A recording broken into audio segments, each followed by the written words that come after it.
여러분 혹시 오징어 게임 알아요? 네. 오징어 게임 봤어요? 어떻게 봤지?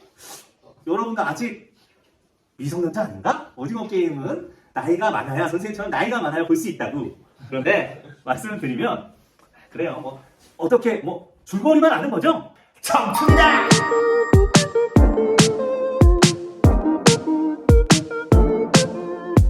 자, 선생님이 여기에다가 보강하는 내용 중에서 특히 강조하는 내용이 있다고 하면 여러분들 갈무리를 해놔야 돼요. 아시겠죠? 자, 같이 보도록 하겠습니다. 문학은 언어를 매개로 한 예술로서 다양한 기능과 가치를 가진다. 아까도 얘기했지만 문학을 통해 독자는 인간과 세계에 대해서 넓게 이해할 수 있고 바람직한 삶의 태도를 지닐 수 있으며 자신의 내면을 아름답고 풍부하게 가꿀 수 있다. 자, 이렇게 계속 말로 늘어놓으면은 우리가 머릿속에 다 넣기가 힘들죠? 그래서 여기에서 지금 어떤 게 있냐면 그 별표가 지금 몇 개 쳐져 있어요? 네, 3개가 쳐져 있어요. 자, 여기에서 문학의 기능과 가치, 땡땡적 기능과 가치, 문학의 땡땡적 기능과 가치, 문학의 땡적 기능과 가치라고 했으니까 사실은 바뀌어져 있는 이 단어 3개가 뭐다? 키워드라는 걸 알 수 있죠. 기억하세요? 뭐다? 인식, 윤리, 그 다음에 미를 뭐라고 할까? 4글자로 아름다움. 자, 그래서 문학의 기능과 가치를 뭐라고 할까? 인식과 윤리와 아름다움을 가지고 우리가 판단하는 게 중요한데 인식이라고 하는 것은 무언가 깨닫는 거예요. 문학이 우리로 하여금 뭘 깨닫게 하는데 자, 여기서 춘향전에 대해서 한번 얘기를 예로 들어서 설명을 하고 있어요. 춘향전의 주인공 성춘향은 변학도의 폭력에 맞서 목숨을 걸고 싸워 자신의 사랑과 인간으로서의 존엄성을 지키고자 하는 인물이다. 결국에는 우리가 엄청나게 강대한 힘이 있어서 우리를 찍어 누리려고 해. 근데 그거는 옳아요, 나빠요? 나쁜 거죠. 그쵸? 우리가 그냥 누가 찍어 누르면 그냥 계속 해야 돼. 예를 들면 내가 이 워크 너무 예쁘다. 내가 가지를래. 라고 이렇게 했어. 그러면은 줄 수 있어요? 줄 수 있냐고. 내가 그냥 팍 가져오는데. 좀 그렇지. 근데 내가 이렇게 얘기를 할 거야. 나 선생님이잖아. 너 학생이잖아.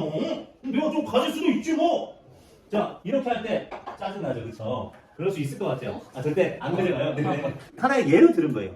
근데 우리가 사는 삶에서 여러분들이 아직 경험하지 못한 일들이 있을 수도 있는데 그 경험하지 못한 일 중에서 옳은 일도 있고 옳지 못한 일들도 있을 거고 다양한 사건 상황들이 발생을 할 거란 말이에요. 우리가 겪지 못한 것 중에서도. 근데 문학은 이런 걸 자유롭게 글로 써 내려갈 수 있죠. 그래서 여러분한테 이런 상황에 대해서 이런 시츄에이션을 제공하고 이런 거에서 옳고 그런 것이 무엇인지를 우리로 하여금 어떻게 할 수 있게 하냐면 간접 체험할 수 있고 더 나아가서 그걸 통해서 무엇이 옳고 그른지 어떻게 살아야 할지 우리가 나아가서 이해하고 깨닫게 해주는 기능을 하는 거예요. 만약에 문학을 통해서 간접 체험하고 내가 이거의 상황을 겪기 전에는 알지 못하는 상황을 이해할 수 있다면 옳고 그른 거에 대해서 판단하면서 올바르게 성장해 나갈 수도 있겠죠. 그런 부분들. 자, 그래서 변학도의 폭력과 목숨을 걸고 싸워 자신의 사랑과 인간으로서의 존엄성을 지키고자 하는 인물이다. 그래서 그녀를 통해서 인간이란, 자, 줄 볼게요. 소중한 것을 지키기 위해 온몸을 던질 수도 있는 고귀하고 강한 존재라는 것을 알 수 있다라고 얘기를 했어요.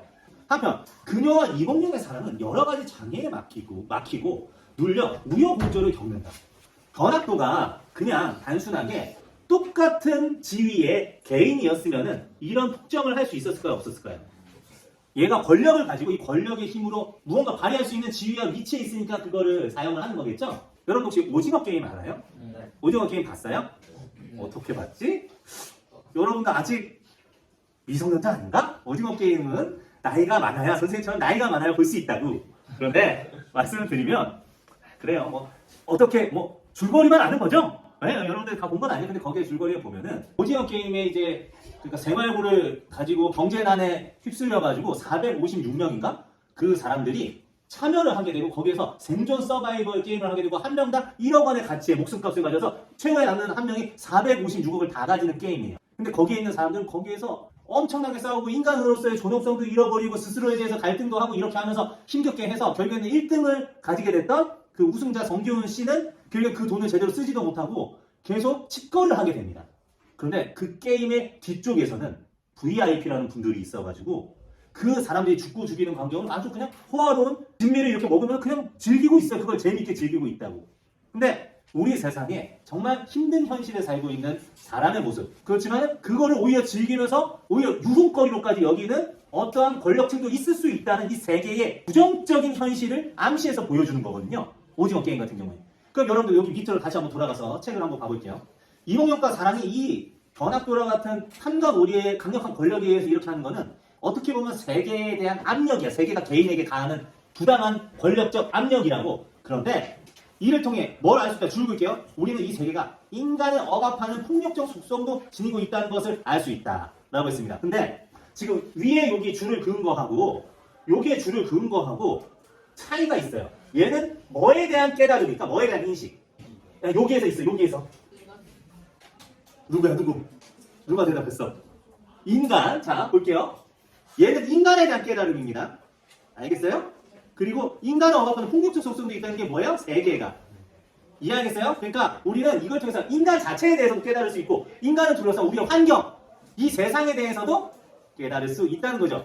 자, 그래서 여러분들이 생각할 때 어때요? 문학이 이 첫 번째 기능, 인식적 기능만으로도 깨달음과 이해의 기능만으로도 좀 어느 정도 기능과 가치를 가지고 있다고 볼 수 있겠어요?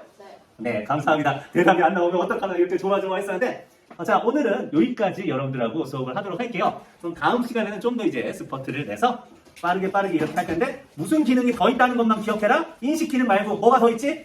윤리적 기능과 그리고 또 미적 기능. 알겠습니다. 감사합니다. 대답 감사하고요. 지금까지 여러분을 환영하고 여러분에게 환영받고 싶은 국어왕 헬린이었습니다. 감사합니다.